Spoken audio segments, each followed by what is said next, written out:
Հարգելի գործընկերներ, սկսում ենք Fast Premier League-ի Շիրակ Ուրարտու հանդիպման այդ խաղային մամուլի ասուլիսը գլխավոր մարզիչ Ռոբերտ Արզումանյանի հետ։ Սկզբում գլխավոր մարզիչի խոսի հանդիպման մասին, որից հետո կարող եք ուղղել ձեր հարցերը։ Օնոզման խաղի կարծիք։ Պատրաստվել ենք, որ դժվար հանդիպում է լինելու, քանի որ Շիրակը երիտասարդ հայերով համալրված թիմ է, որը խաղից խաղ առաջխաղացում է ունենում, մարզչին էլ գիտեմ, շատ լավ մարզիչ է, թիմը խաղից խաղ ավելի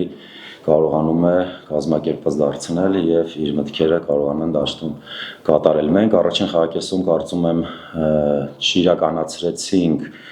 հիմնականում գնդակով խաղի ժամանակ այն մեր մաչ պլանը, որը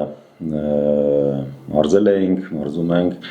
ելնելով ավելի շատ ոչ ճիշտ դիրքավորվելուց, բայց երկրորդ խաղակեսում շտկեցինք եւ կարծում եմ մինչեւ վերջնամասը հիանալի հանդիպում անցկացրեցինք, կարող ենք երկրորդ, երևի թե երրորդ գնդակն էլ